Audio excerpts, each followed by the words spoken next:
नमस्कार, आप सभी का स्वागत है किसान रेडियो 90.4 एफएम पर और मैं हूं आपके साथ समर शर्मा। आप सभी को बता दें कि अभी हमारे साथ बातचीत करने के लिए बस्ती के उप कृषि निदेशक अशोक कुमार गौतम सर हैं, जिनसे हम बात करने वाले हैं फार्मर रजिस्ट्री के बारे में, साथ ही पीएम किसान सम्मान निधि योजना के बारे में। लेकिन उससे पहले सर, आपका बहुत बहुत स्वागत है। नमस्कार आपको, हमारे देखने वाले दर्शकों को भी मेरा सादर प्रणाम।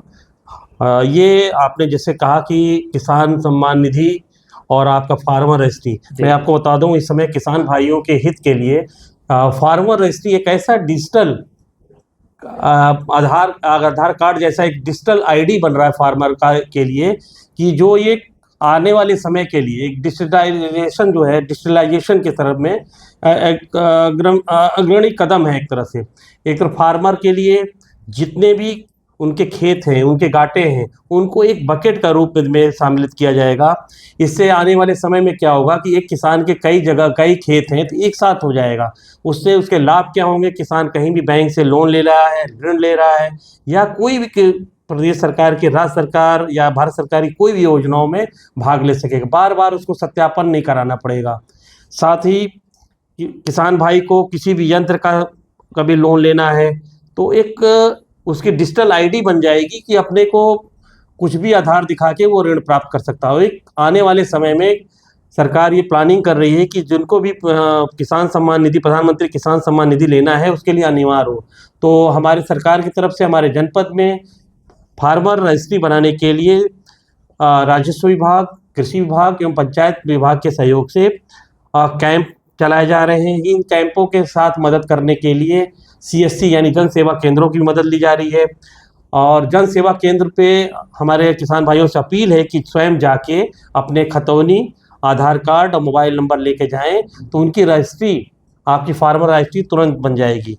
क्योंकि इसके साथ ही साथ कैंप विभिन्न गाँव में जाके राजस्व, कृषि विभाग, पंचायत के हमारे अधिकारी भी जा रहे हैं, कर्मचारी लगे हैं, वहाँ से भी कैंप बना सकते हैं। इसके साथ ही एक ऐप है, उसके माध्यम से फार्मर रजिस्ट्री आप स्वयं भी करा सकते हैं। तो फार्मर रजिस्ट्री से हमारी अपील है कि फार्मर रजिस्ट्री किसान भाई जो पीएम किसान सम्मान का लाभ लेना चाहते हैं वो और नए लोग भी फार्मर रजिस्ट्री का करा लें, जिससे आने वाले भविष्य में जो भी योजनाएं बनेंगी या त्वरित गति को प्रदान करने के लिए हम भारत के सहयोग में, विकास में अग्रणी सहयोग कर पाएंगे। जी सर, हम आपसे जानना चाहेंगे कि पीएम किसान सम्मान निधि योजना के तहत अब तक कितने लोग हैं जिनको लाभ दिया जा चुका है? जी, प्रधानमंत्री किसान सम्मान निधि जैसा कि आप जानते हैं कि 24 फरवरी 2019 से लॉन्च की थी। तो इस बार जो है 19वीं किस्त जारी हुई है। इसके से बस्ती जनपद में 5,46,393 लोग लाभार्थी को इनका लाभ मिला है। जी। और ये धनराशि किसान भाइयों के लिए त्वरित लाभ में इतनी सहायक होती है कि जो भी किसान को जो इनपुट में, लागत में कुछ बीज है या किसी रक्षा के लिए कोई उपाय करते हैं तो उनको बहुत एक तरह से आर्थिक सहयोग टाइप की मिलती है, और हमारे किसान भाई इसको बढ़ चढ़ के हिस्सा भी लेते हैं। जी सर, हम आपसे जानना चाहेंगे कि पीएम किसान सम्मान निधि योजना जो चलाई जा रही है, इस दौरान बहुत से ऐसे कृषक हैं जिनको कई तरह की समस्याएं आती हैं, कुछ एरर हो जाते हैं, डिजिटल एरर। तो अगर ऐसा कुछ उन्हें होता है तो वो क्या कर सकते हो? सामान्यतः किसान भाई को मैं अपील करूंगा कि अपना आधार लें, खतौनी की कॉपी लें। पहले तो ये देखते हैं कि पहला चरण जो है तहसील लेवल से होता है, जो कि भूलेख यानी कि उनकी भूलेख वो लैंड सीडिंग होती है। दूसरा स्टेप आता है जब तहसील से लॉगिंग करके बाद ये जनपद हमारे कृषि विभाग पे लॉगिंग पे फॉरवर्ड करते हैं। तो अगर इवन भूलेख से ही अगर अपडेट हो गई है तभी आगे हमारे डिस्ट्रिक्ट लॉगिंग पे आती है, फिर हम डिस्ट्रिक्ट वाले को फॉरवर्ड कर देते हैं, तो आपका ये पीएम किसान निधि को पाने के लिए पात्र हो जाता है।